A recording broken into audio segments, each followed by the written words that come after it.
Let's talk about Trump. Yes, indeed. Okay, let's go ahead and put this first part up on the screen. So a federal judge just issued her preliminary order intending to appoint a special master that Trump sought to review the documents seized in the FBI's search of Mar-a-Lago. Okay.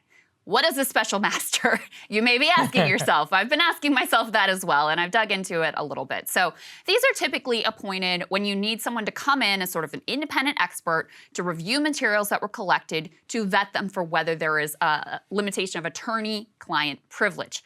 Now, in this instance, it's a little bit different because what they want these materials to be vetted for is not attorney-client privilege, but executive privilege. And even the legal issues around whether or not Trump can sort of assert executive privilege over these documents are pretty thorny because he's not the president anymore. He's now the former president. And so a lot of analysts say that, you know, what the current incumbent president thinks about these matters is more significant than any sort of executive privilege that Trump sort of could assert over them, given his status as former president. So it's all a little bit legally sticky and a little bit uncharted waters. There are some other issues here as well. Let's go ahead and actually put this next piece up on the screen that has a kind of breakdown here. So this again says, judge orders redacted affidavit used in Trump's search warrant to be unsealed. And they had some details here as well. They say special masters are not uncommon in criminal investigations that include the seizure by the government of disputed materials that could be protected by attorney-client privilege. Michael Cohen had a special master. Right. I think Rudy Giuliani at some point, there was a special master for something he was involved with. But again, what's different here is this isn't just about attorney-client privilege. This is about executive privilege, which is kind of different. There's another piece, Saagar, that makes this, I don't know, it makes it potentially irrelevant, which is that the government has had these documents for a few weeks now. Yes. So, and the judge in issuing, this was not actually an order like, I'm going to appoint a special master. This was like, I'm probably going to do this. I'm going to decide on Thursday. But she didn't order the government to stop going through these documents. And now, like I said, we're in 3 weeks since these documents were seized.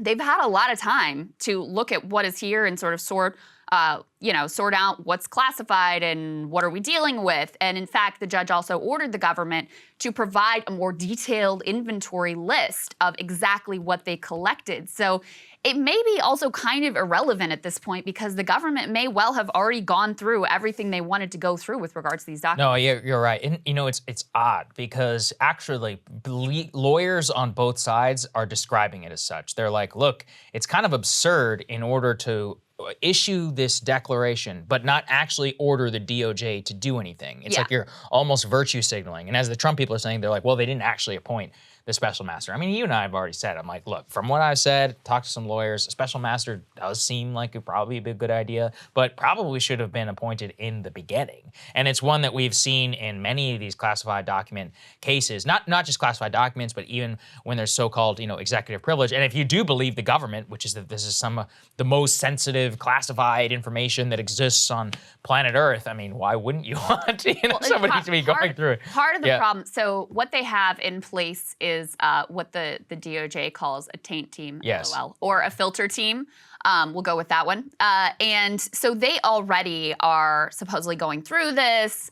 You know, you may have some skepticism about the government and how fair-minded they're going to be about this, but there's supposed to be separate filter team sorting through these documents, figuring out what is relevant to the investigation before the team that is actually the investigatory team is able to go through these things. And by the way, we do have a lawyer on the show today that we're going to ask some of these questions to as well. But so that's the process that is in place as of now. So there's also a question if this special master is ultimately appointed and there's a disagreement between the filter team and the special master, how does that get worked out and how does that get handled? So there are some questions here. Generally, the Trump team saw this as kind of like a minor win for them. Yes. Mostly because it just kind of like bogs things down and makes things a little bit more complicated, which I guess they see as inuring to their benefit. Again, this hasn't officially been decided, but she issued this sort of preliminary order saying, this is probably the direction that I'm going to go in. The other challenge is that it's kind of difficult, honestly, to find a person who can serve in this role given how specialized it is.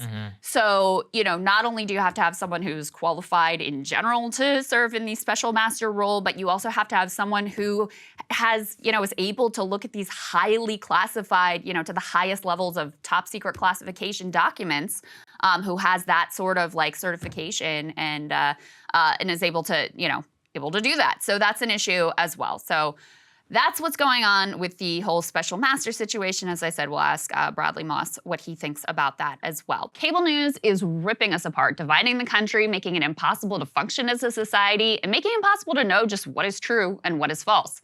But the good news is they are failing and they know it. That is why we're building something new, a new mainstream, a healthier one, something more trustworthy, something that we are going to need in one of the most pivotal times in American history. We are building up here for the midterms, for the upcoming presidential election, but we need your help. So if you can help us out by becoming a premium member today at breakingpoints.com, we're trying to change America for the better and the entire world. So what are you waiting for, guys? Go to breakingpoints.com and sign up and help us build a new mainstream.